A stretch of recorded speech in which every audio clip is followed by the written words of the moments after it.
नमस्कार, अस्सलाम वालेकुम, सत श्री अकाल, जय झूलेलाल।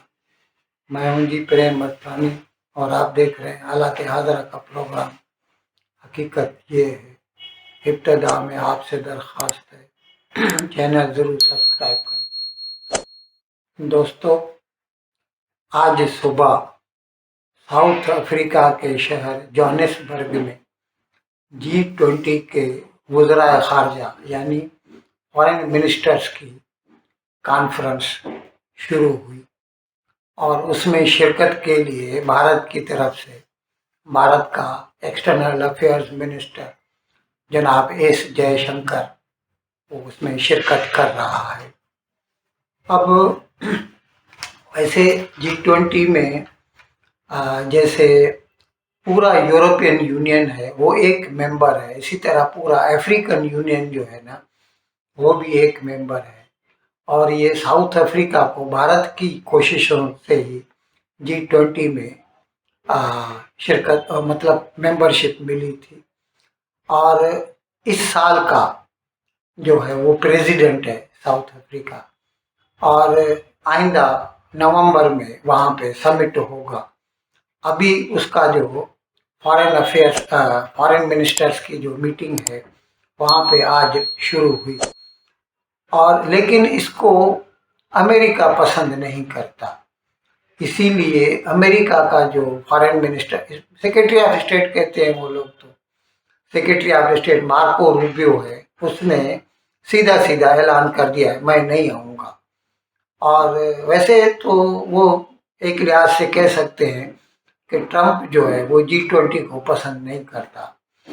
ट्रंप सिर्फ अमेरिका को एक बिजनेसमैन की शक्ल से देखता है और वो उसके बिजनेस इंटरेस्ट को बढ़ावा देने के लिए कोशिशें करता है, जिसके लिए उसने अभी साउथ अफ्रीका का जो थीम है इस साल का वो DEI डाइवर्सिटी, इक्वलिटी और इंक्लूजन, ये बातें ट्रंप को पसंद नहीं है।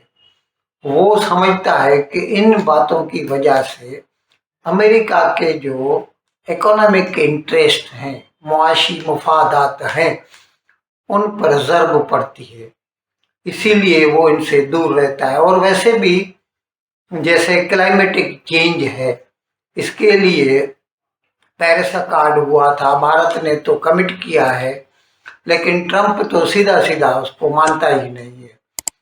अभी अमेरिका में सबसे ज़्यादा बिजली जो है वो थर्मल पावर प्लांट बनाते हैं, और ये सबसे बड़े पोल्यूटर्स हैं एनवायरनमेंट के, लेकिन अमेरिका को इससे कोई फर्क नहीं, मतलब ट्रंप को इससे कोई फर्क नहीं पड़ता। इससे पहले जो बाइडेन हुआ करता था तो वो पेरिस अकॉर्ड को भी मानता था, लेकिन ये ट्रंप उसको नहीं मानता, और इसके लिए मार्को रूबियो जो है इसमें शिरकत नहीं कर रहा है।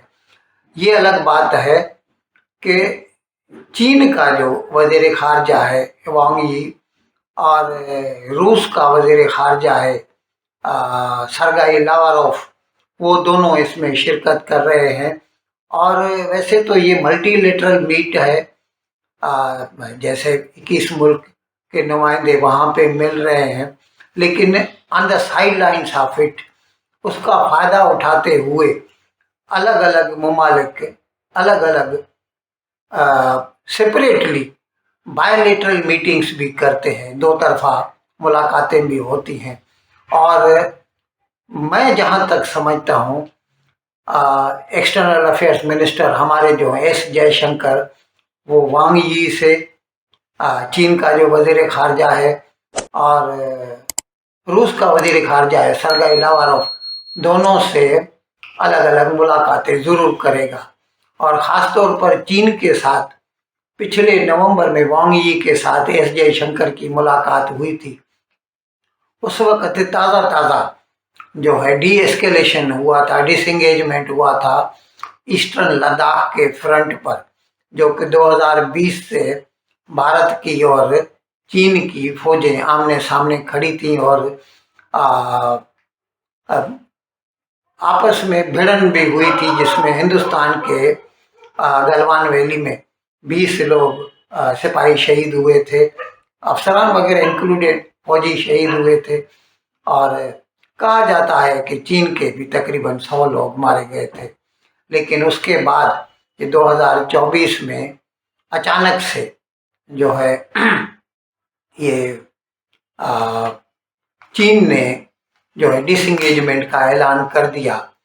तो उसको बढ़ाने के लिए, और वैसे भी चीन चाहता है कि भारत के साथ उसके ताल्लुकात अच्छे हों, और इस सिलसिले में दोनों वज़राए ख़ारजा कोशिश करेंगे कि किस तरह वो इसको और बढ़ा सकते हैं। और मैं आपको ये बता दूं, इस वक्त भारत का सबसे बड़ा ट्रेडिंग पार्टनर जो है ना दुनिया में, सारे मुल्कों से ज़्यादा, वो चीन है।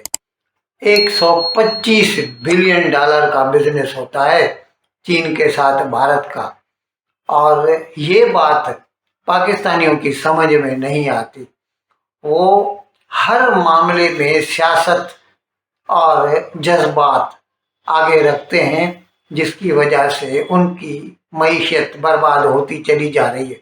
जबकि भारत बावजूद इसके कि 2020 में गलवान वैली में दोनों फौजों की भिड़ंत हुई थी आमने सामने, जैसा मैंने अभी थोड़ी देर पहले आपको बताया, इसके बावजूद भारत ने कभी भी तिजारती ताल्लुकात चीन के साथ मुनक़ता नहीं किए, काटे नहीं, बल्कि और बढ़ाता गया है।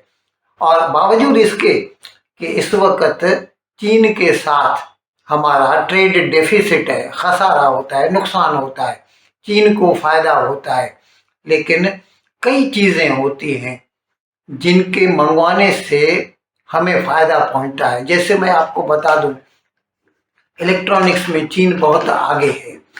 तो भारत में इलेक्ट्रॉनिक्स की जो मैन्युफैक्चरिंग है, जैसे स्मार्टफोन हो, लैपटॉप हो, कंप्यूटर्स हो, तो उनके जो पार्ट्स होते हैं, ओरिजिनल इक्विपमेंट मैन्युफैक्चरर, वो आपको चीन में मिलेंगे। अभी तक बहुत सारे जो उनके पार्ट्स मैन्युफैक्चरर हैं, उन्होंने भारत में अपने कारखाने नहीं लगाए। तो अगर हम वहाँ से पार्ट्स मंगवा कर और यहाँ पर उसको मैन्युफैक्चर करके फिर एक्सपोर्ट करते हैं, तो इस तरह हम कमा सकते हैं। नहीं तो फिर हमें सीधे सीधे मैन्युफैक्चर्ड स्मार्टफोन या कंप्यूटर्स मंगवाने पड़ेंगे चीन से। और ये पॉलिसी की वजह से भारत की एक्सपोर्ट में, मर्चेंडाइज एक्सपोर्ट्स में भी खासा इजाफा हुआ है पिछले 3-4 साल से। और ये मैं कई प्रोग्राम कर चुका हूँ, आपको बता चुका हूँ कि किस तरह भारत में स्मार्टफोन और कारों की जो है एक्सपोर्ट बहुत आगे बढ़ती चली जा रही है। खैर, टू कट इट शॉर्ट, वापस आ जाता हूँ। आज साउथ अफ्रीका के शहर जोहानिसबर्ग में G20 के मुल्कों की फॉरेन मिनिस्टर्स की कॉन्फ्रेंस हो रही है, और हमारे एक्सटर्नल अफेयर्स मिनिस्टर जनाब एस जयशंकर उसमें शिरकत कर रहे हैं।